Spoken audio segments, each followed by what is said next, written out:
Saya persilakan Dr. William Campbell untuk memberikan tanggapan atas apa yang disampaikan Dr. Zakir Naik.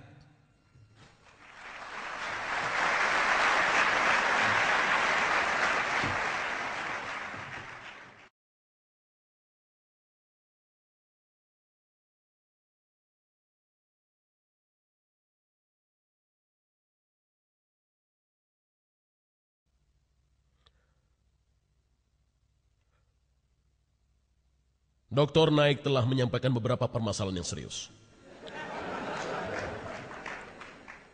Saya tidak sependapat dengannya mengenai Al-Quran dalam hal periode alaqah dan mudghah.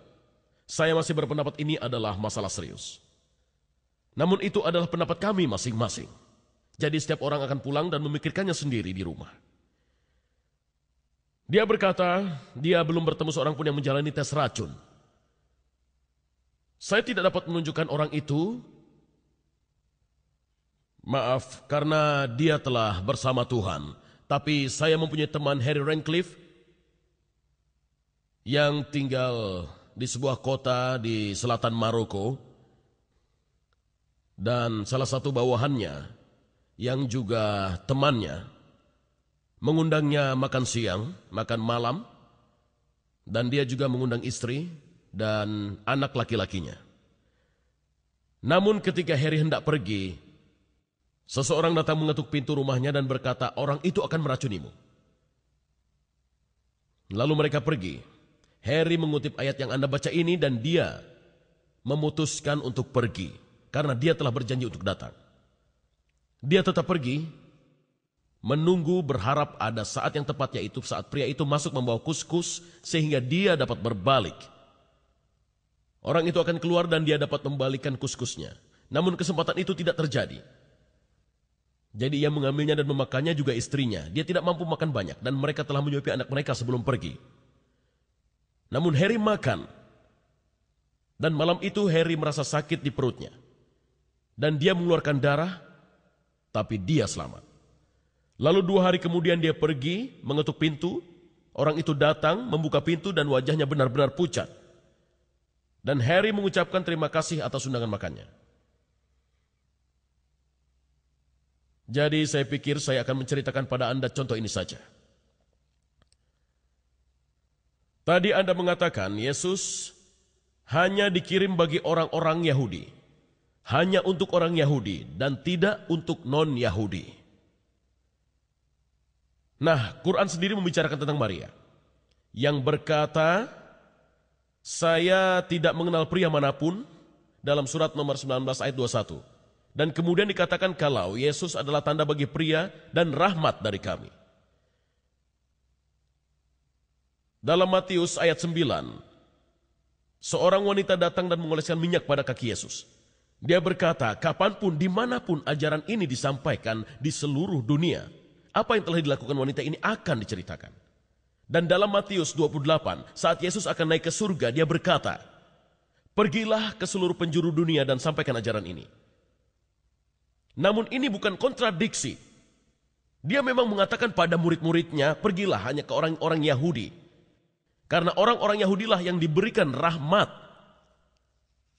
Ada cerita dalam Injil, tidak boleh menggunakan kata cerita, saya kira itu adalah sejarah. Di mana Yesus tiba di sebuah pohon ara. Dan pohon ara itu tidak pernah berbuah 3 tahun terakhir. Dan kemudian si pemilik berkata, haruskah aku siram dengan air mataku? Dan jawaban Yesus adalah, tidak. Tunggulah 1 tahun lagi dan pohon ini akan subur dan lihat apakah akan berbuah. Ini merupakan perumpamaan tentang Israel. Dia telah menyampaikan ajarannya selama 3 tahun dan akan terus mengajarkannya.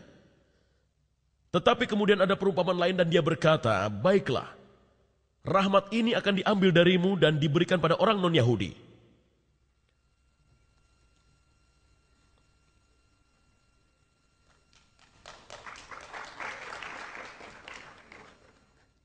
Dr. Naik telah menjelaskan tentang siang dan masa. Siang dalam Injil dapat juga diartikan masa yang lama, tidak harus 24 jam, seperti yang ingin dipaksakan Dr. Bucaille dalam bukunya. Dan saya percaya, kalau itu adalah periode waktu yang lama.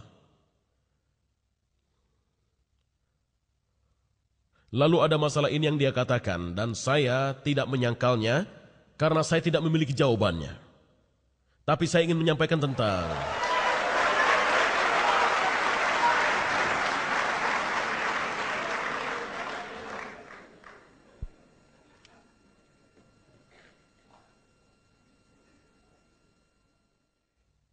dia membicarakan tentang dua macam air, air manis dan juga air asin. Saya tidak sependapat mengenai hal ini.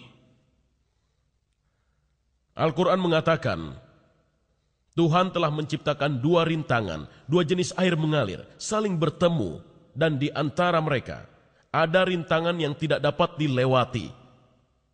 Lalu yang mana dari kesukaan Tuhan yang akan kamu sangkal? Kata yang artinya rintangan di sini adalah barzak, yang artinya interval, atau jarak, atau istirahat, atau balok, atau halangan, atau genting tanah. Penjelasan yang sama diberikan oleh ayat Al-Furqan, ayat 53. Dialah yang telah menciptakan dua macam air, yang satu enak dan manis, dan yang satunya lagi asin dan pahit. Dan dia membuat penghalang di antara keduanya, dan pemisah yang tidak bisa dilewati. Phrase atau rintangan yang tidak bisa dilewati menunjukkan dua kata dari akar yang sama. Hal ini pada bahasa Arab untuk menekankan atau menganggap benar apapun yang dibicarakan. Kata hijr yang berarti tidak boleh, terhalang, terlarang, semua itu kata yang sangat kuat. Dan kata kedua yang merupakan partisip terakhir dari kata kerja mempunyai makna yang sama. Karena kata itu bersifat harfiah, seseorang mungkin akan menerjemahkannya seperti ini. Tuhan membuat di antaranya halangan dan melarang terlarang. Dr. Bukel menyampaikan hal ini secara singkat. Dan kemudian dia berkata, walaupun pada akhirnya dia mengakui hal ini rupanya terlalu sulit untuk diamati. Dan seorang teman ilmuwan yang mengomentarinya berkata, sangat mungkin air asin dan air tawar secara fisik terpisah. Unsur yang terdapat di sungai menggantikan air laut, namun tidak ada penghalang. Secara termodinamika, proses pencampurannya bersifat spontan, cepat dan dipengaruhi entropi. Halangannya hanya dalil agama. Perlu waktu lama untuk benda sebanyak itu agar dapat bercampur. Saya sendiri memiliki contoh kecil mengenai hal ini. Saya mempunyai teman di Tunisia dan dia dulunya suka berburu gurita. Jadi saya pergi ke sana sekali. Dan memang benar bahwa di Tunisia ada sebuah sungai kecil di mana keadaan air sungai itu di permukaan sungai dingin, sementara di bawahnya air itu panas.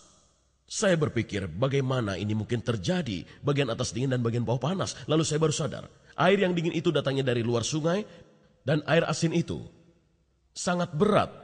Jadi air asin ada di dasar dan air yang ringan dingin ada di permukaan. Jadi begitu. Namun benarkah tidak ada penghalang?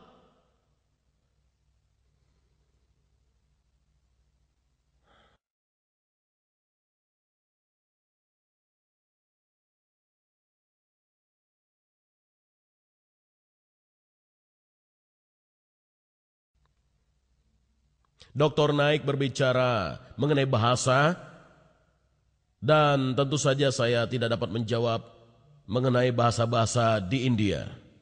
Bahkan saya tidak dapat menjawab mengenai bahasa-bahasa orang India di Amerika.